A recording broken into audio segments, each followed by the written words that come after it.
Reading from Srimad Bhagavatam,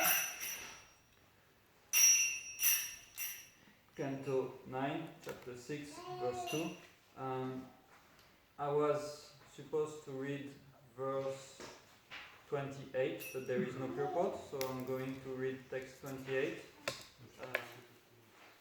Then I'm going to read text 1, and then text 2 we are going to read together because that's the one that's written on the board. Ambarishasya charitam yeshnivanti mahatmanaha muktim prayanti te sarva bhaktya vishnu prasadataha. By the grace of the Lord, those who hear about the activities of Maharaj Ambarish, the great devotee, certainly become liberated or become devotees without delay. Thus end the Bhaktivedanta purport of the 9th canto, 5th chapter of the Srimad Bhagavatam, entitled Durvasa Muni's Life Spared. So we are going to read now chapter 6, the downfall of Subhali Muni. Should I read the summary? Okay, text 1. Shri Shuka Uvacha Virupa. This one we were going to read text 2 together.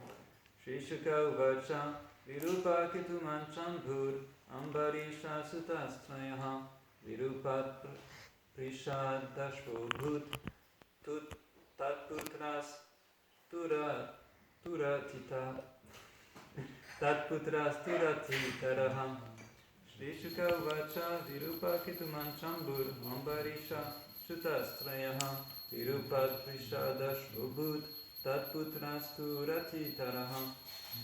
Shukadev Goswami said, O Maharaj Parikshit, Ambarisha had 3 sons named Virupa, Ketuman and Shambhu.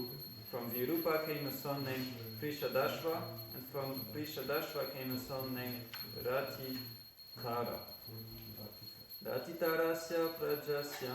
Oh, yes, that's the word. Can we read together? Okay. Ratitarasya Prajasya. Bharyayam Tantaveritaha. Angira Janayamasa Brahma Varshashvina Sutan Ratitarasya Prajasya Haryayam Tantavertitaha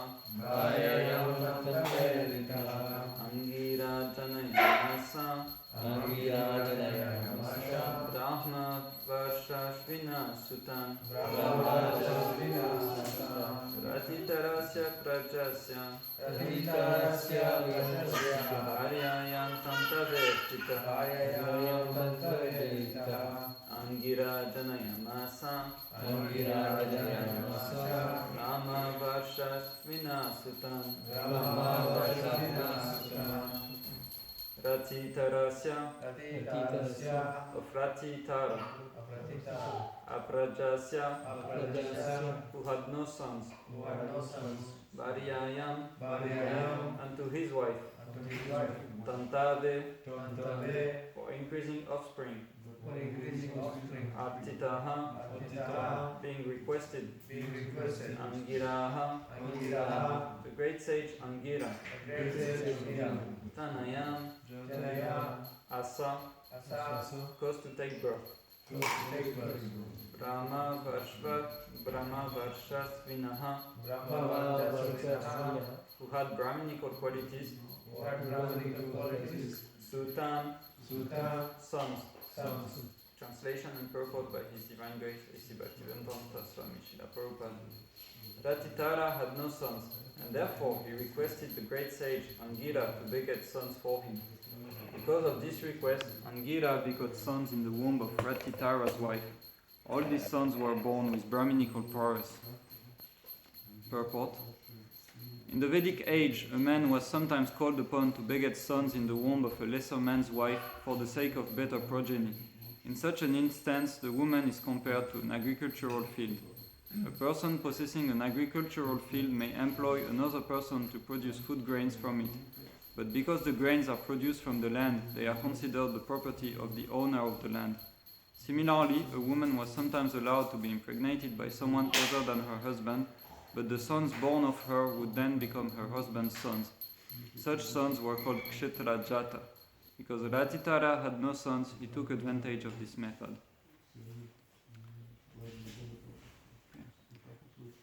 Hare Krishna. Thank you for coming from the class. So, 3 things I want to say before starting.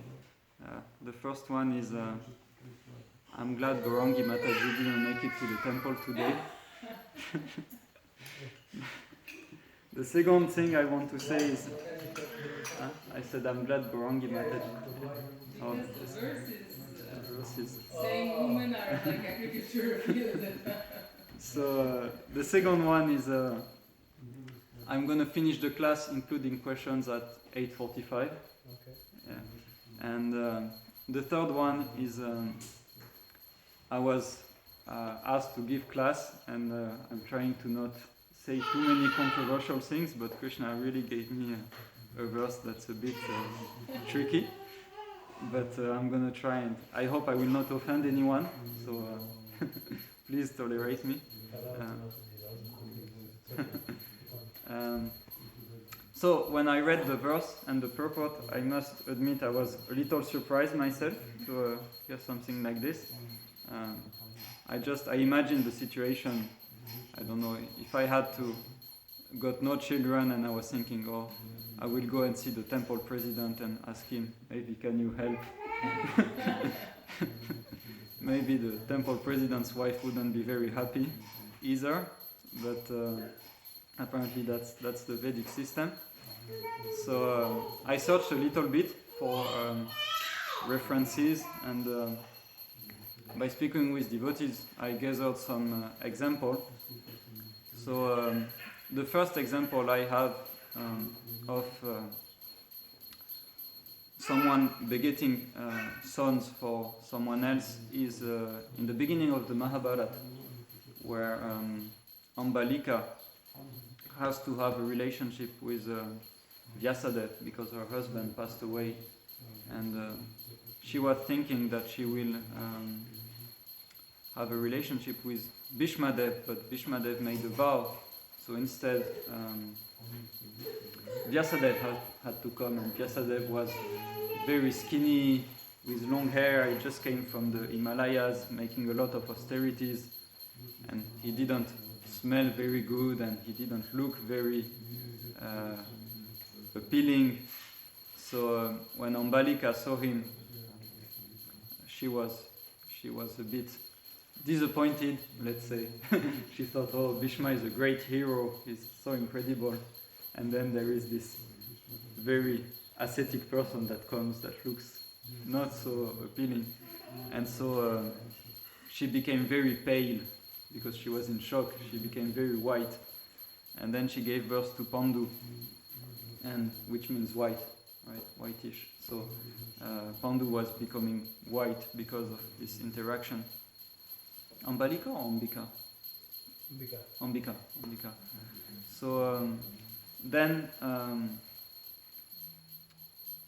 Vyasadeva was asked to come another time for making more progeny, because again Bhishma couldn't produce sons, and so then he had to have a relationship with Ambalika, and same thing, she was very scared of Vyasadeva, and but she didn't become very pale. Instead, she closed her eyes like this. I cannot see. And then she gave birth to Dhritarashtra, who was blind. And then Vyasadeva came a third time to have a relationship with the servant Shudrini, who was named, can't remember her name, and she gave birth to Vidura, who was an incarnation of Yamaraj, but who was cursed to take birth on earth as a Shudra. So, yes. So, it's said in many places in the Vedas that the purport of the Grihastha ashram is actually to produce children, and we can see in this verse that that's the main principle, and that supersedes other principles, because it's also a principle that no one should have a relationship with your wife, obviously, but if there is no sons, it's a greater principle than actually this other principle. So, nowadays, when people don't have children, they have scientists, and they make a baby in vitro, and they put him in the fridge. I don't know what they do with it, but somehow there's a baby that comes out. So not always. Sometimes a couple take the semen of someone. unknown person. Yeah. You choose it on a magazine. Yeah. It's still something that is practiced. Yeah. It is, or they adopt. Sometimes in the Vedas, you can also see some cases where some adopted children are there. But yeah, it's a process that people do when one of the parties is not fertile, cannot conceive. But it's the concept of children and progeny in the Vedic culture is very important. And actually, we can see even it's an argument of Arjuna in the Bhagavad Gita. Just before the war, he said that if I fight and I kill our dynasty, then the woman will not be protected, and there will be appearance of Varna Sankara, which is unwanted progeny, and then society would suffer from it. So we can see that the family unit in the Vedic tradition is something upon which the society is reliant, and in order to avoid Varna Sankara, they do the Krishna Garbhodana Samskara to invoke a good son, good daughter, good children, to purify them, for people to purify themselves before actually having a child. Srila Prabhupada recommended we chant 64 rounds before we conceive our children, and that's sufficient as Garbhodana Samskara for devotees. But yes, the whole concept is geared towards having good children to maintain a peaceful society, so that you can maintain Varnashram Dharma and give people a body and a society with which they can pursue spiritual goals. So, however, I have with me right now a counter argument to this, and just let me find it. It said in the Brahma Vaivarta Purana that 5 things are forbidden in the age of Kali: horse sacrifice, cow sacrifice, acceptance of sannyas, offering flesh to the forefathers, and begetting a child in the womb of the wife of one's elder brother. So it's also said that if the wife of your brother cannot conceive because of your brother, or he's passed away, or there is some difficulty, the brother could have a relationship with the brother's wife, but it's forbidden in Kali Yuga. So in Kali Yuga you cannot go to a superior person to ask for children. So if you're the temple president, you might say, yes, but people still take sannyas in the Kali Yuga, so I can have a relationship with someone else's wife. No, sorry. Actually, I have a story to say in that regard, and this story is explained in Bhaktisiddhanta Vaibhav, which is a book from Bhakti Vikash Maharaj, because when I want to avoid saying controversial things, I try to take some sentence from Bhakti Vikash Maharaj's books. No, I'm joking, sorry. So he says there is this story when the spiritual master of Bhaktisiddhanta Saraswati Thakur, so Gorakishore Das Babaji, passes away, and there is a big commotion because most of the Babajis they want to have his body. Does anyone know why they want to have the body of Gorakishore Das Babaji? They can make a lot of money. Yes, they can build a samadhi, and then when the pilgrim comes, they give dakshin, and then it's good business. So they're thinking, let me have some good business coming to my kun. So Bhaktisiddhanta Saraswati, who was still a brahmachari at the time, he was very upset about it. Actually, he was a Naishtika brahmachari, so all the Babajis, they were a little bit scared of him. And so when they wanted to take the body, there was also a policeman there. And Bhaktisiddhanta Saraswati Maharaj, he said that if any Babaji here in this assembly didn't have a contact with one woman in 6 months, he can take the body of my spiritual master. And then the Babajis, they were a little bit scared. They didn't do anything because they knew, like, oh, he's a Naishtika brahmachari. If he curses us, we're probably going to get leprosy or something horrible. So he said, okay, 3 months. And still no one moved. And then he said, 1 month. Still no one moved. He said, 2 weeks. And still they didn't move. Then 1 week. Then he said, okay, 1 day, if you didn't touch a woman, you can, and you're a Babaji, you can take the body of my spiritual master. And they didn't do it. So Bhaktisiddhanta Maharaj could make a samadhi for his spiritual master. So why did the Babaji had relationship with women? That's surprising. You'd think that Babajis, they're just in the forest being very renounced, but what was happening was that on the same principle, some widows, some women, they would go to the holy dam and they would think that, oh, let me have some very saintly sons. So I want to have a relationship with a very saintly person. So they would go to the dam and they would find a Babaji and they would be like, give me a son, give me a daughter. And the Babaji would say, okay, very nice. And then they would have a child from this Babaji who was supposed to be a renunciate for the purpose of good progeny.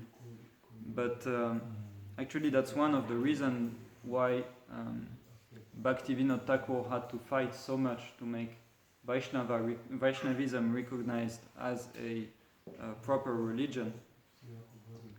Because the behavior of most Vaishnavas at the time was contrary to the principles of Vaishnava Dharma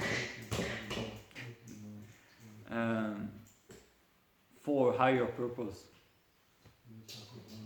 But it wasn't a higher purpose, it was just sense enjoyment. Actually, being a Babaji at the time, it was people give you dakshin, they respect you, then they give you their wives. There's free food, free everything. That's like, don't even really have to do anything. You just have to sit there and look holy. So that was a great job with great benefits. But it was really corrupted. Then there was the Apasiddhanta. There was 13 Apasiddhantas according to Bhaktivinoda Thakur. So that's why it's forbidden in Kali Yuga. It's because we are very, very fallen, and these things. It's the same when Lord Buddha came to stop animal sacrifice, even if it's a practice that's recommended in the Vedas. when it's being abused, it's no longer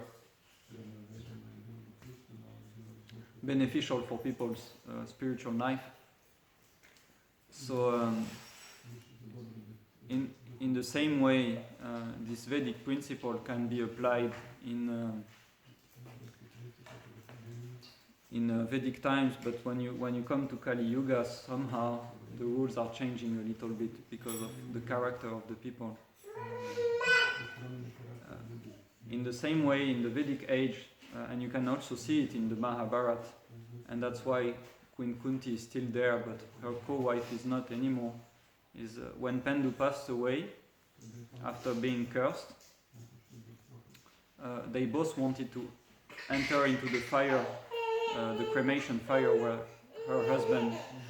their husband was burning, because that's a Vedic principle. When the husband dies, the wife wants to follow him, and she wants to jump in the cremation fire. But at some point it became such that this Vedic principle was done against the will of the lady. So they would force her into the fire, like you have to go in the fire, and then people had to stop because it became almost like homicide. Do you say homicide in English? Homicide? Yes. Like killing someone. So it became really inauspicious instead of auspicious, because you can't request people to make austerities that are beyond their means of what they can accomplish.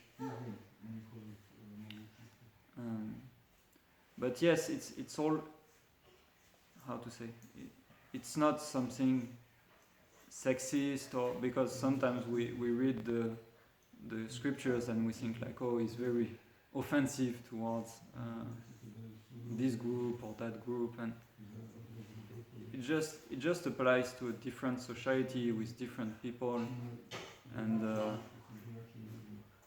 we're just not up to that. But it doesn't mean we should read and then say, okay, this I do not agree. I agree with Krishna's pastime, but I don't agree with the creation of the universe. That's too much. Like, I agree with Vidura and Maitreya Muni discussion. I like it, but I don't agree with I don't agree with what Krishna does in Dvaraka. I don't like it so much. Srila Prabhupada said that philosophy in Vaishnavism, it's not wondering if what the scriptures and the spiritual master says it's correct. What is actual philosophy? It's to take it as a starting point and then try to understand how it's correct.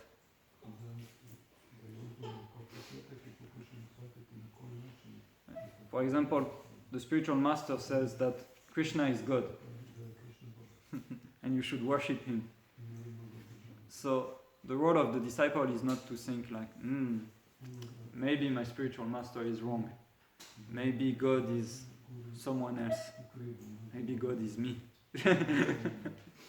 The disciple, he should say, okay, my spiritual master is saying that Krishna is God and I should worship him. And if the disciple is a philosopher, he's very intelligent. He thinks that, okay, the spiritual master is right, but how is he right? How I can explain his statement? And so in Vaishnava we have three sources for decide what's the truth. We have Guru, Sadhu and Shastra. So the disciple goes and he asks someone, okay, who is God? And the Sadhu, he says, Krishna is God. He's like, oh, okay, that's my spiritual master already a little bit right, because someone else says the same thing. Then he goes in the scriptures and he reads that Narayan is God. And he says, oh, who's Narayan? Oh, it's Krishna. My spiritual master was right. So that he's like almost convinced, or like 100% convinced. So, because he's a philosopher, he was thinking like, I have to prove that what my spiritual master says is the right thing. And so he does. And that's not mental speculation.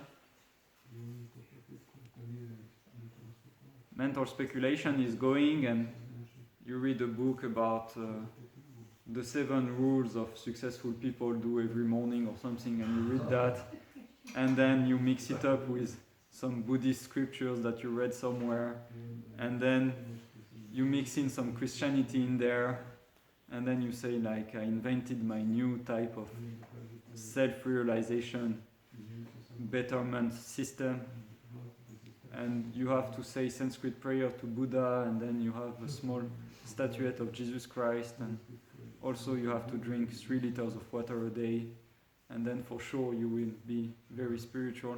That's mental speculation. That's just inventing something. But trying to understand the Shastra, reading the scriptures, reading different commentaries, hearing what Vaishnavas have to say, different point of views. Srila Prabhupada said we should discuss the scriptures with different point of views together. And actually Srila Prabhupada many times he would speak with his disciple and he would say, you do the atheist person and I will do the Vaishnava. And then the disciple would be like, this Krishna thing is just an imagination from the Brahmin to get some dakshin, and this is some class system. And Prabhupada said, no, it's wrong because this and this. And then the disciple would say, no, actually, you're wrong because that and that. Somehow Srila Prabhupada would always win. And then Srila Prabhupada said, okay, you do the Vaishnava and I do the atheist. Actually, he used to do that with Harikesh Maharaj a lot. And then Harikesh Maharaj would be like, Krishna's God, and then Prabhupada said, oh, can you say that? That's I don't agree. And somehow Srila Prabhupada would win again. Even if he was playing the atheistic person part. He was just very good at having debates. Actually, I remember one disciple, and I think it was Burijan Prabhu, and that's when Srila Prabhupada made a really outlandish claim. He said that the moon is further away than the sun, and it was at a press conference. All the journalists, they were like, oh, he cannot say something like this. And Prabhupada said, yes, because Sunday comes before Monday. And everyone was like, they didn't even know what to say. They were just like, somehow he win the debate.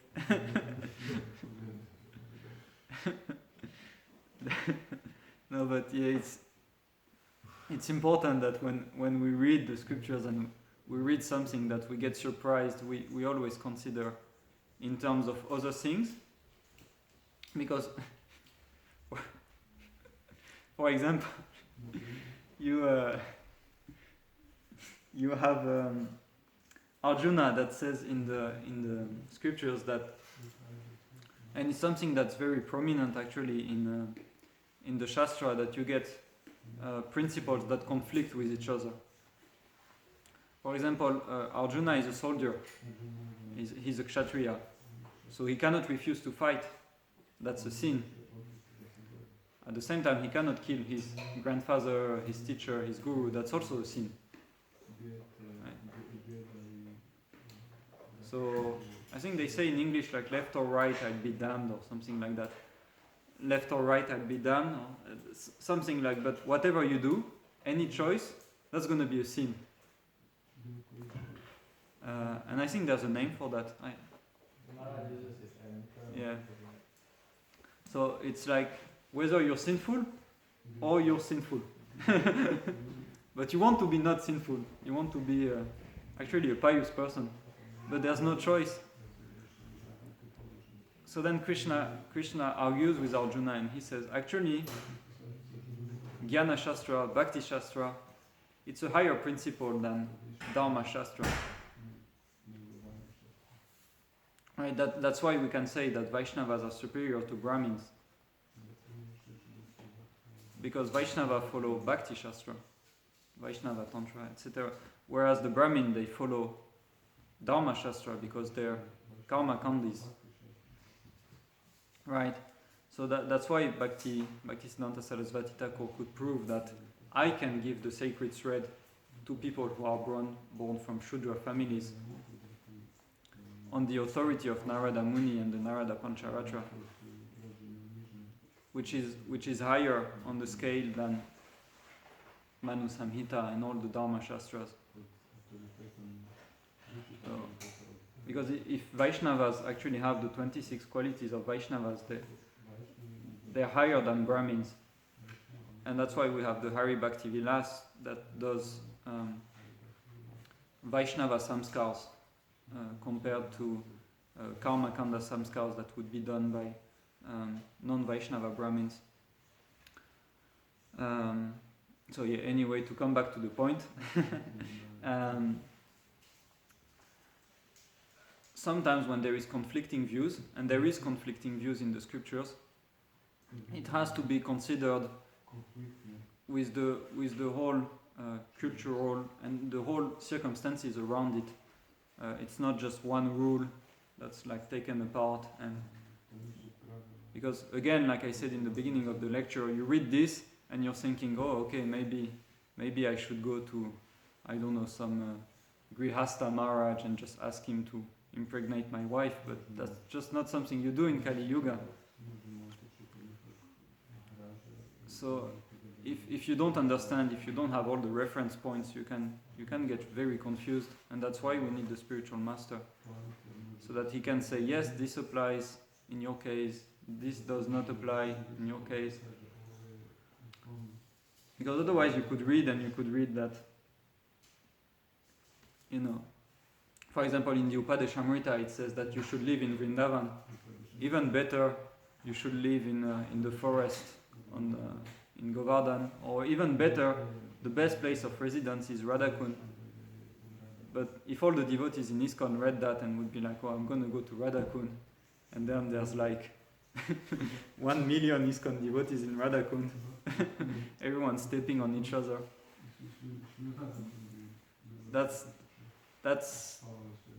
It has some circumstances and like second points that we have to take into consideration, not just read one thing and be like, that's the absolute truth of all the rules and regulation and I'm only going to do that.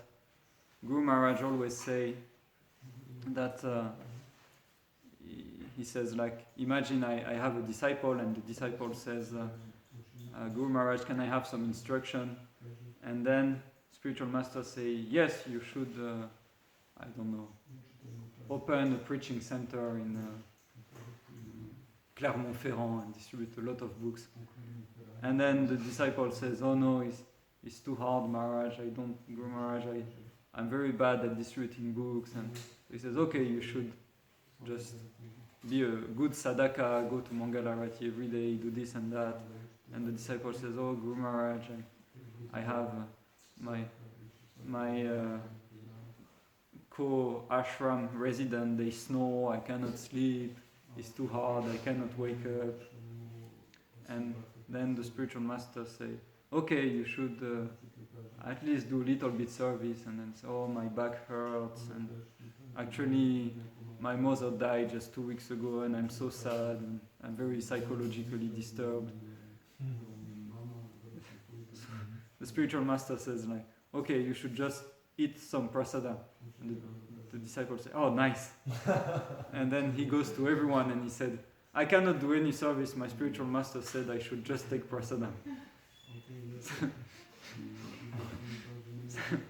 It has to be considered through all points of view, that we have to know and be a little bit, have some discernment. And when we read something that's surprising, we have to actually dig up a little bit and consider all sides of the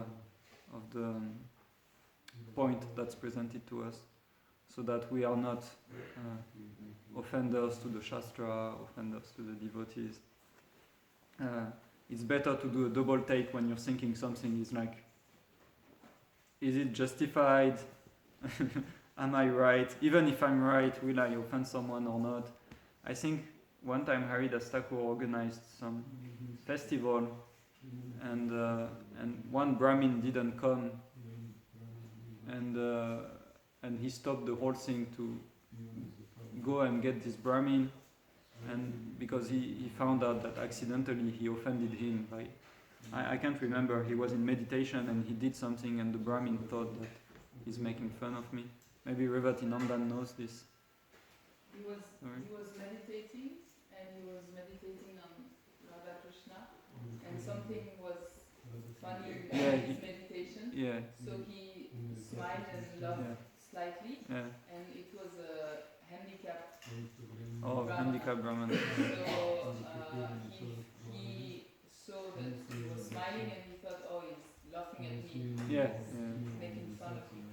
So he got hurt and offended in that sense. And so the meditation broke because of the offense to someone. And he went, I think, to his spiritual master, and he said, why did my meditation break? And now I cannot go back in my meditation. What happened? So he got the instruction, that means you offend someone if you cannot focus on and go back in your meditation. So he got the instruction, do a big festival and you will see who will not come. Whoever doesn't come means that's the person you offend. And then you go and you apologize. So that's what he did, and then the person didn't come and he went and he asked, how did I offend you? And that person said, you were laughing at me.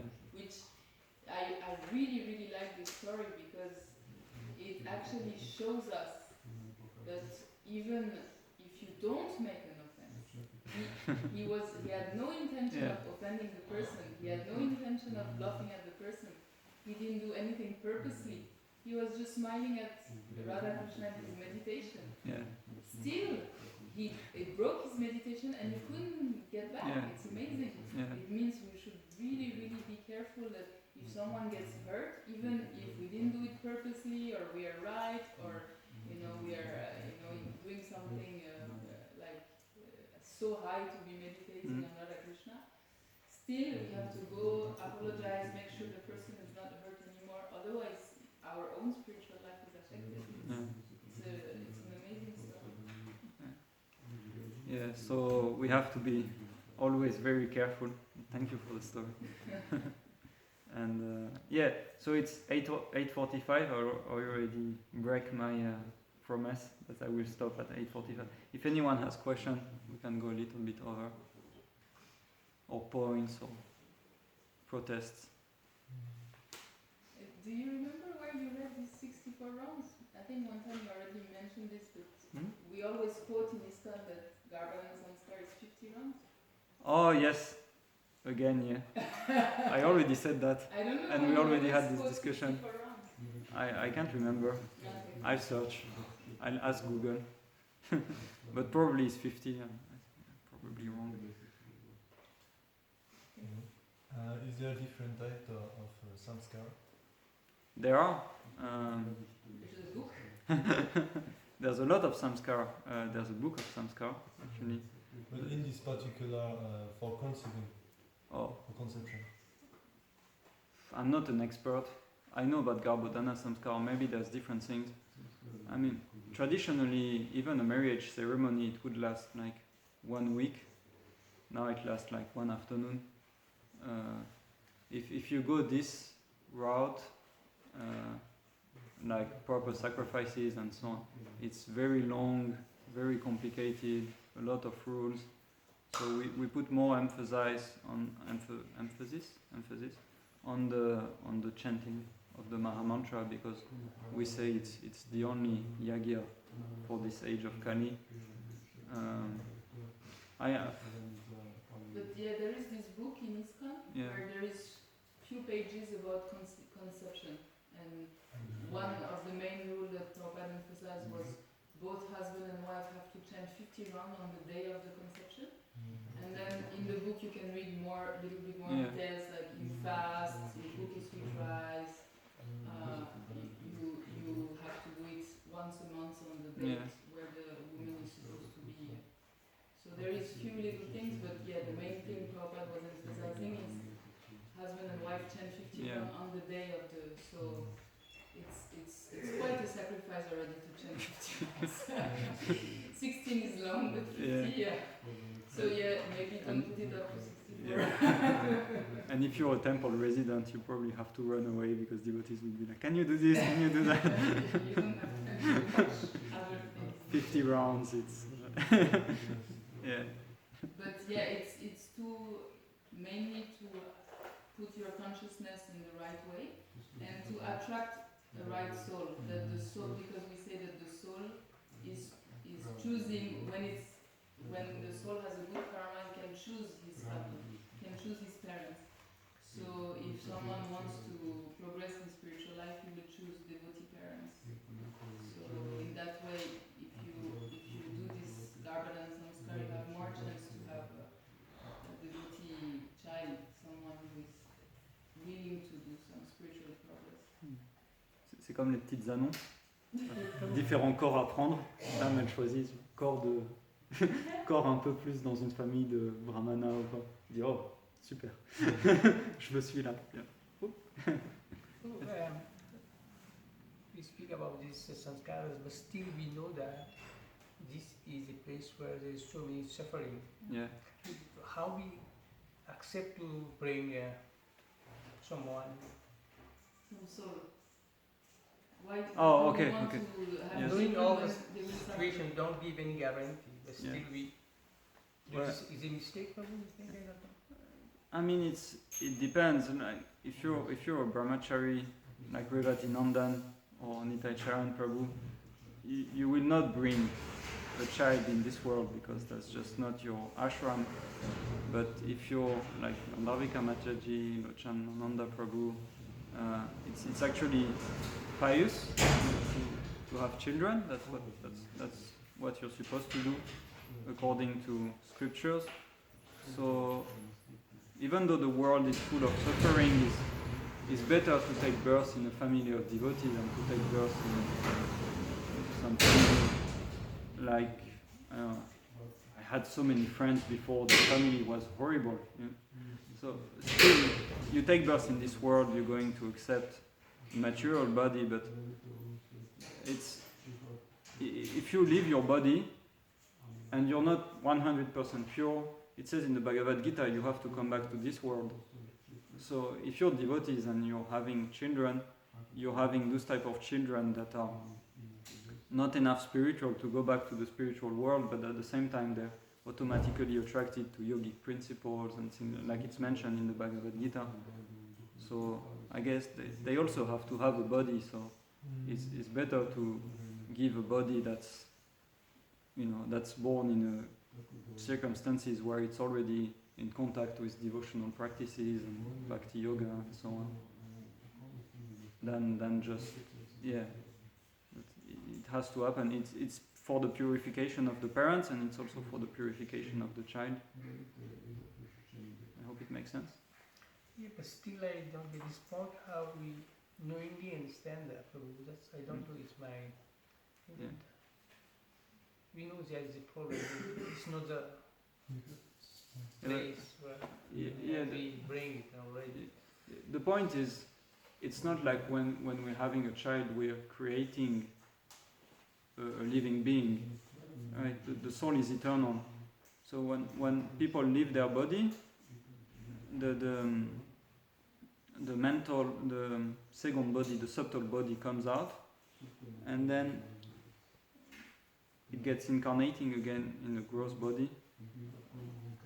As far as I understand, I'm not 100% sure. I heard this one time, but so it's like we don't create living beings. So when you conceive a child, the soul was already going to take birth in a material body because it just doesn't stay in Brahman, or even if you're in Brahman, you have to go back to the material world. So the soul is going to take birth, regardless of what you do. It's going to, because it wants to come to the material world. Like, we could ask the same, that why Krishna creates the material world, because we suffer in the material world. This question is maybe perspective of the parent, why I want to have a child, and maybe that you need that, like you don't have, if you have a child, like Yes. if you are Krishna conscious, Yes. you will not have a child because you won't just want to have a child. Maybe also you want to bring, it makes sense that you Yeah. bring someone that can, it will not be a burden for humanity.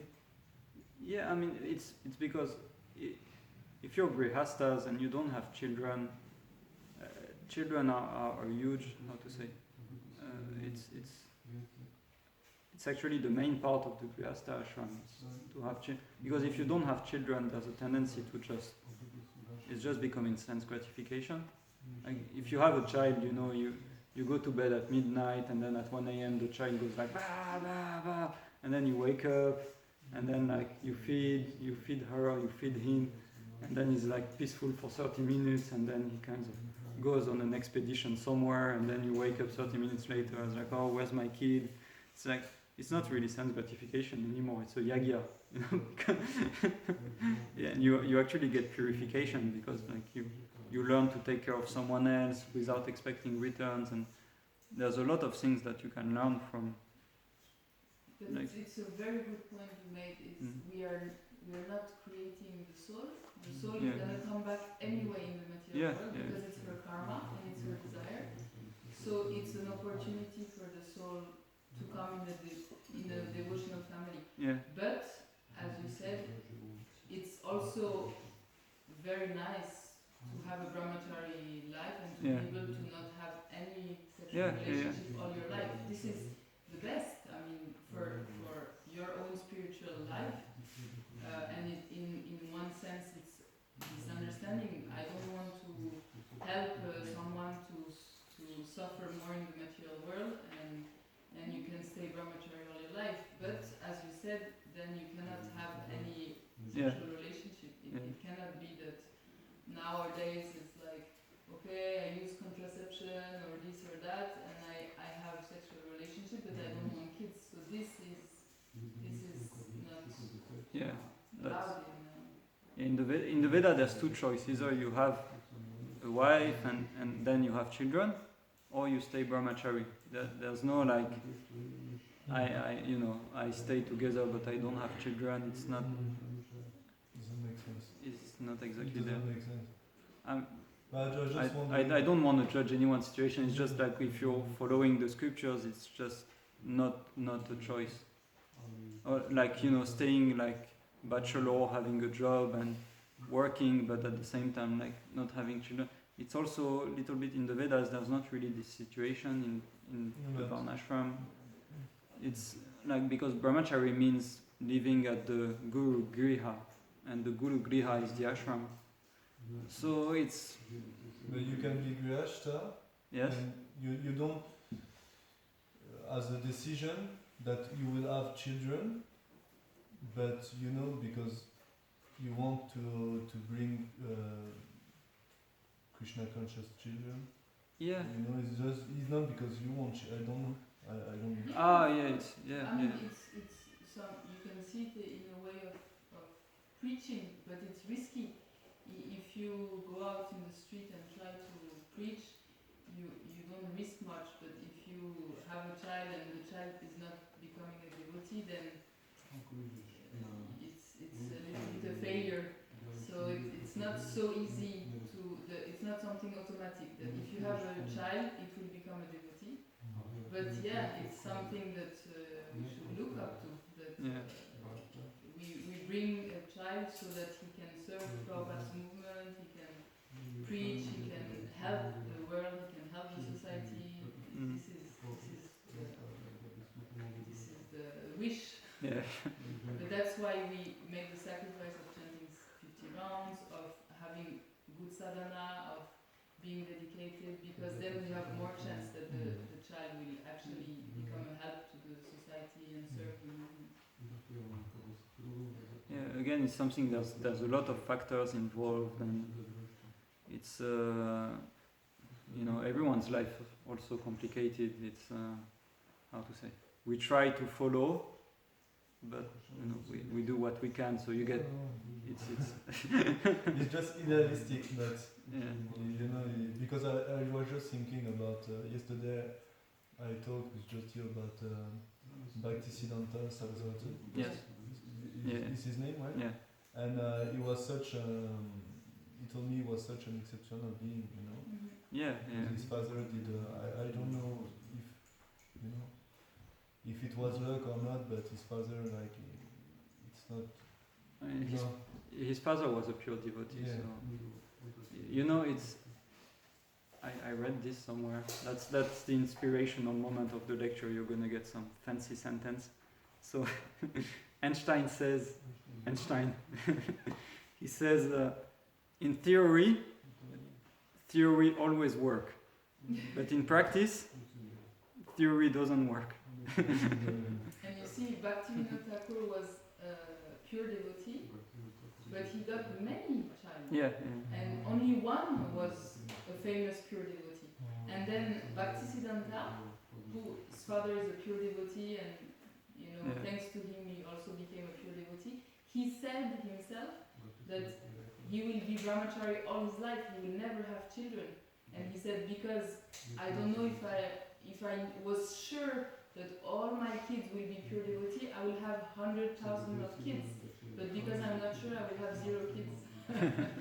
So it's both are there. Either you can become a brahmachari and it's perfect, or you can become a grihastha and follow all the rules and do all your best so that your child becomes a devotee as well. No, because there's different types of bhakti. There's Shuddha bhakti, and it's pure bhakti, and it's not really reliant on rules and regulations and external things. Like Bhaktivinoda Thakur was a pure devotee, and he was a grihastha, and he had a very good job. He was a court judge, but still he was a pure devotee. And then you get Gorakishore Das Babaji, who was also a pure devotee, who was coming to listen, actually, Bhaktivinoda Thakur's lectures on the Bhagavatam, who was like the embodiment of renunciation. He was, in the Ganges there's these boats, and they turned upside down so that when it rains it doesn't, stay in the boats. He was living under one of those boats. Like every night he would find a turned upside down boat and he would just sleep inside. He was very, very renounced, but he was a pure devotee. And Bhaktivinoda Thakur, who had a good job, big house, very respected, he was also a pure devotee. But when you're not there, you do karma mishra bhakti, which means bhakti means like mixed with a little bit of karma, but it's karma that's favorable for bhakti. So when you're a grihastha, unless you're like a pure devotee like Bhaktivinoda Thakur, you're doing karma that's good for bhakti, and you're also doing bhakti at the same time. You're just not doing karma that's unfavorable for bhakti. And there's a conversation with Srila Prabhupada where he speaks about Varnashram Dharma and establishing like a proper Vedic society and so on. And one of the devotees say, Prabhupada, why you're speaking about Varnashram Dharma? We don't need to do these karma, kanda things because we're transcendental Vaishnavas. And Prabhupada, he got angry at him. He said, then why all my sannyasis are falling down? Like, if they're all pure Vaishnavas, and then just why there are so many problems? Then, like, it's not so easy to be a Vaishnava. You don't just read the Bhagavad Gita once, roll on the ground, and then like go back to the spiritual world. I mean, some people, yes, but we have to know ourselves.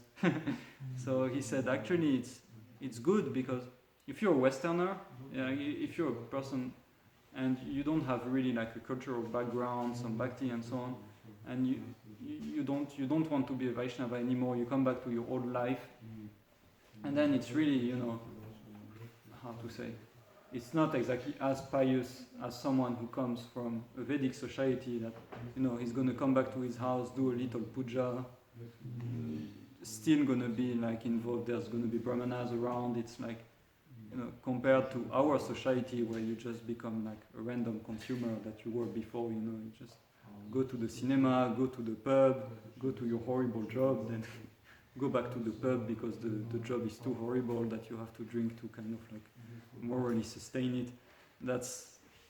that's a different culture. That's why it's nice to have, I'd say, a society that supports you even in terms of, you know, not doing Of course, yes. akarma, vikarma, not doing vikarma, doing proper karma, because it's still favorable for your bhakti. But yeah, when you're grihastha, that's why there's a bit more emphasis on the rules, surprisingly, Yes. like because you tend to do a little bit more karma than what the brahmachari do, so you have a little bit more, how to say, you fall a bit more under the rules and regulation. Brahmacharis have a lot of rules, but they how to say, they pertain to their individual practices more than society at large, because they're taken in charge by society, whereas grihastha, they make society. It's less risky. It's different. It's different, Yes. you know. And, I was wondering that about the forbidden things to do in Kali Yuga, Yes, according to the book of yes, Brahma. That's all. yeah, that was the Brahma Vaivarta Purana. Because I heard that we are in a special, Kali Yuga. Yes, because they're Chaitanya Mahaprabhu. Yeah. Well, it's still forbidden. I mean, we take sannyas. Actually, some devotees asked Srila Prabhupada that if sannyas is forbidden, why do we take sannyas? And Prabhupada said, we are not sannyasis. He said, if you'd go and look at Mayavadi sannyasi who properly follow the sannyas ashram, we are sense enjoyers. We're really like having a nice life. Because you see a Mayavadi sannyasi, he's even at the time of Bhaktisiddhanta Saraswati Thakur, you had one lady. She went to see her brother, who was a sannyasi, at some mat of Bhaktisiddhanta Saraswati Thakur in some monastery, and she saw him and he was wearing flip-flops. She was so upset. She was like, "What is this?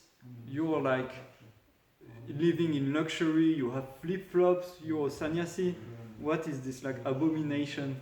She was like full shocked, she couldn't handle it. She was like, that's like a disgrace, And then she learned that he has a bed in his room, like a mattress. Well, she was like out of her mind. She was like, that's horrendous, that's like horrible. That's sannyas ashram. You're supposed to sleep on the floor, have a small water pot, and go from door to door and say, can you give me some grains of rice? And if no one gives you anything, you're supposed to fast. That's not, when you see a sannyas in ISKCON, sometimes, they drive in the Mercedes Benz and then they give like dakshin, and then the sannyasi ends up with like cash like this. Then he gives it away to temple most of the time, or in different projects, but still compared to traditional sannyas, it's a little bit different because there's a lot of management in ISKCON that comes with it and different things. So it's sannyas, but it's modernized sannyas a little bit compared to even what you read about in the Gaudiya Math, the sannyasi, they were living really austere life compared to what we can see now. Doesn't mean that it's bad, it just means that we are changing. Because I guess when you're not, if you're not, well, it doesn't. No, sorry. Yeah. Okay, I'm sorry, but it's 9:10. I said I would end up at 8:45 because I always get upset when they go on until 9:15, and I did the same thing. So, my fault. Sorry. Hare Krishna. Thank you so much. Srila Prabhupada ki jai. Srimad Bhagavatam ki jai.